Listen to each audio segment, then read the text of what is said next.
ऊंचे हिमालयी पहाड़ों की गोद में बसा एक गांव बर्फ से ढका है, जहां हल्की हवा चल रही है। चारों तरफ बर्फ जमी हुई। एक झोपड़ी में दो लोग बैठकर आग सेक रहे हैं। दादा, सुना है आज रात फिर किसी ने चिनोबू को देखा है, गांव के बाहर बर्फीली घाटी में। चिनोबू को देखना मतलब मौत को न्योता देना। कहते हैं वो आत्माओं का भक्षक है। रात में अकेले निकलना मौत से खेलना है बेटा। राजू का दोस्त सुरेश देर रात गांव लौट रहा है। उसके कदमों की आवाज बर्फ पर गूंज रही है। दूर से अजीब सी गुर्राहट सुनाई देती है। सुरेश डरते हुए चारों ओर देखते हुए, कौन है वहाँ? शायद हवा है या कोई जानवर होगा। अचानक झाड़ियों में से लाल चमकती दो आंखें दिखाई देती हैं।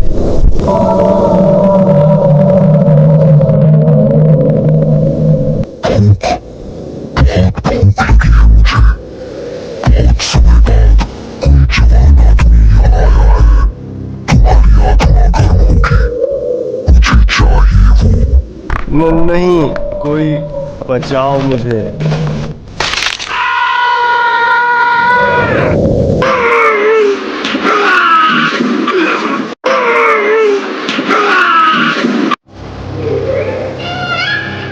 अगले दिन गांव के लोग जंगल में सुरेश की पेट फटी हुई लाश और बर्फ पर पड़ा खून देखते हैं। राजू आंखों में आंसू लिए हुए अपने दादा से बोलता है, दादा, वही हुआ ना, चिनोबू उसे ले गया।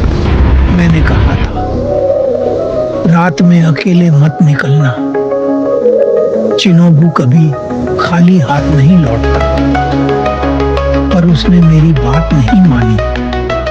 अब अंजाम सबके सामने है। उसी शाम राजू के दादा को अचानक गांव से बाहर जाना पड़ता है। जाते जाते वो राजू को गुस्से में डांटते हुए कहते हैं, राजू बेटा, ध्यान से सुन।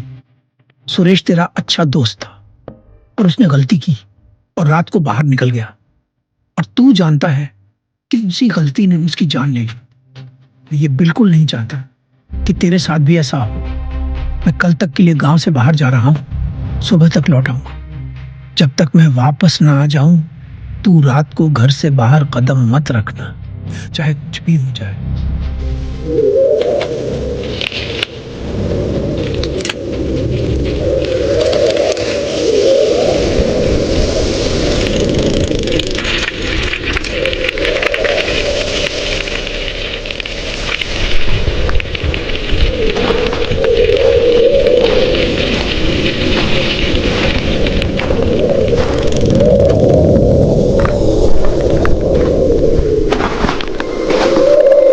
दादा के जाने के बाद रात को अकेला बैठा राजू खिड़की से बाहर देख रहा था। तभी दूर पहाड़ पर वही लाल आंखें चमकती हैं और राजू डर कर अपने दादा की बात याद करता है। तभी अचानक दरवाजा बजने की आवाज आती है। राजू डरता हुआ दरवाजा खोलता है। बाहर कोई और नहीं बल्कि राजू के दादा होते हैं। राजू चौंक कर बोलता है,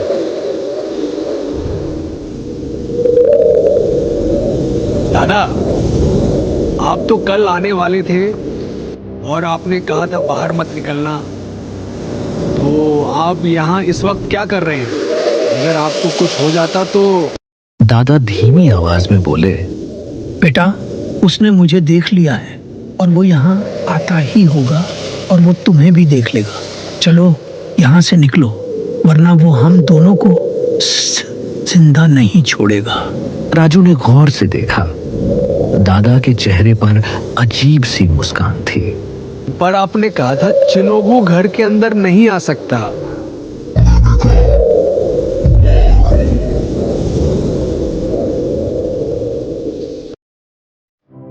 तभी दूर से एक बाइक की हेडलाइट चमकी और आकर राजू के घर के सामने रुकी। इंजन की आवाज अभी भी गूंज रही थी। तभी उसी वक्त एक लड़का बाइक से उतरकर दरवाजे की तरफ दौड़ा। उसका चेहरा बर्फ से भीगा हुआ था। सांसें तेज चल रही थी। वो वही था जो राजू को जंगल में मिला था। वो हांफते हुए चिल्लाया, राजू, बाहर मत निकलना, ये तुम्हारे दादा नहीं, ये चिनोबू है।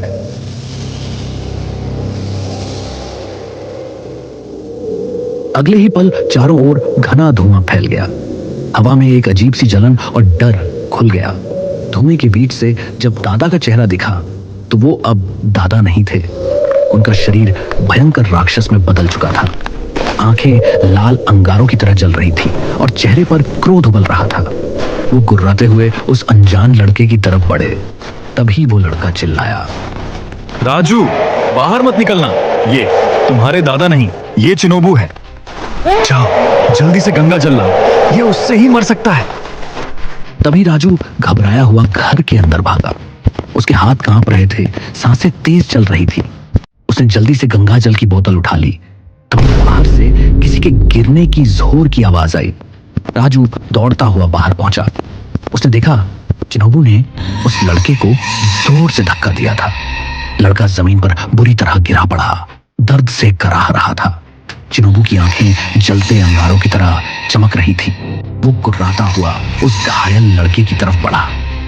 राजू का दिल तेजी से धड़क रहा था। डर और घबराहट से भरे हुए राजू ने हिम्मत दिखाई और तेजी से चिनोबू की ओर दौड़कर पूरी गंगा जल की बोतल उसने पूरी ताकत से चिनोबू पर फेंक दी। बोतल से पानी उसके ऊपर बिखर गया और अगले ही पल चिनोबू भयानक चीख के साथ तड़पने लगा। उसकी त्वचा धुएं की तरह जलने लगी और कुछ ही पलों में वो राख बनकर जमीन पर गिर गया। राजू वहीं खड़ा कांपता रहा, हाथ में गंगा जल की खाली बोतल और आंखों में आंसू। उसे यकीन नहीं हो रहा था कि अभी अभी क्या हुआ। चारों तरफ सन्नाटा छा गया। राजू ने राहत की सांस ली, मगर कुछ दिन बाद खबर आई। वो अनजान लड़का जंगल में मरा हुआ मिला।